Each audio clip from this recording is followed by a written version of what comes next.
ಹಳ್ಳಿಗಾಡಿನಿಂದ ಬಂದಂಥವನು.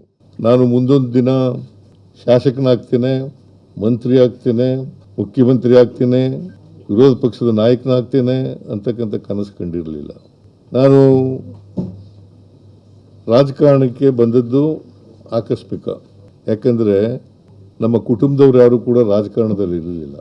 ನಮ್ಮ ತಂದೆ ತಾಯಿಗಳಾಗಲಿ ಅಥವಾ ಇನ್ಯಾರೇ ನಮ್ಮ ಕುಟುಂಬಕ್ಕೆ ಸಂಬಂಧಪಟ್ಟಂಥವ್ರು ಯಾರೂ ಕೂಡ ರಾಜಕಾರಣದಲ್ಲಿ ಇರಲಿಲ್ಲ.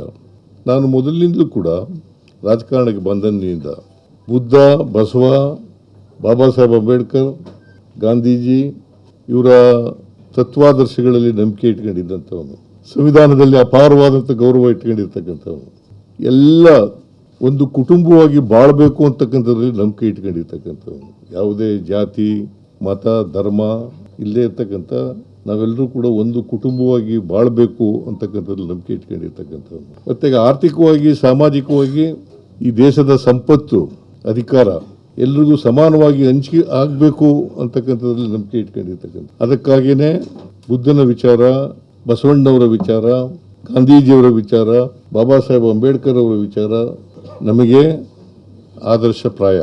ಇಡೀ ಸಮಾಜ ಕುವೆಂಪು ಅವರು ಹೇಳಿದಂತೆ ಸರ್ವ ಜನಾಂಗದ ಶಾಂತಿಯ ತೋಟ ಆಗಬೇಕು ಅನ್ನೋದ್ರಲ್ಲಿ ನಂಬಿಕೆ ಇಟ್ಕೊಂಡು ಇಡೀ ಸಮಾಜ ಸಮಾನತೆಯ ಸಮಾಜ ನಿರ್ಮಾಣ ಆಗಬೇಕು, ಸಮಾನ ಅವಕಾಶಗಳು ಎಲ್ರಿಗೂ ಸಿಗಬೇಕು. ಸಮಾನ ಅವಕಾಶಗಳು ಇಲ್ಲದೇ ಇರೋದ್ರಿಂದಲೇ ನಮ್ಮ ಸಮಾಜದಲ್ಲಿ ನಾವು ಅಸಮಾನತೆಯನ್ನು ನೋಡಲಿಕ್ಕೆ ಸಾಧ್ಯ ಆಗಿರ್ತಕ್ಕಂಥದ್ದು. ಈ ಅಸಮಾನತೆ ತೊಲಗಬೇಕಾದ್ರೆ ಎಲ್ರಿಗೂ ಸಮಾನತೆಯ ಅವಕಾಶ ಸಿಕ್ಕಲೇಬೇಕು.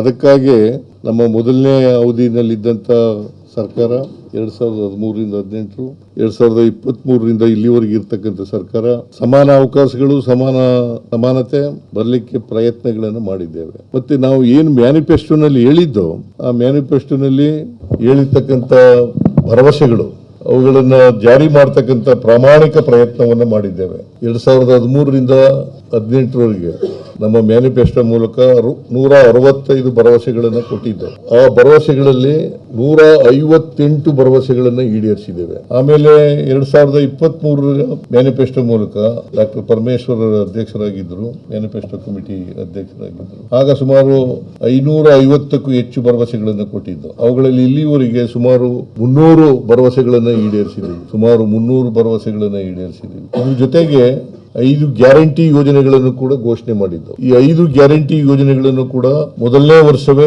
ಈಡೇರಿಸಿದ್ದೀವಿ. ಇಲ್ಲಿವರೆಗೆ ಸುಮಾರು 1,40,40,000 ಕೋಟಿಗೂ ಹೆಚ್ಚು ಹಣವನ್ನು ಈ ಗ್ಯಾರಂಟಿ ಯೋಜನೆಗಳಿಗೆ ಖರ್ಚು ಮಾಡಿದ್ದೀವಿ. ನಾನು ಯಾಕೆ ಇವನ್ನೆಲ್ಲ ಪ್ರಸ್ತಾಪ ಮಾಡ್ತಾ ಇದ್ದೀನಿ ಅಂತಂದ್ರೆ, ನಾವು ಜನತೆಗೆ ಕೊಟ್ಟಂತ ಭರವಸೆಗಳನ್ನ, ಕೊಟ್ಟಂತ ವಚನವನ್ನ ಈಡೇರಿಸ್ತಕ್ಕಂಥ ಪ್ರಾಮಾಣಿಕ ಪ್ರಯತ್ನವನ್ನು ಮಾಡಿದ್ದೇವೆ.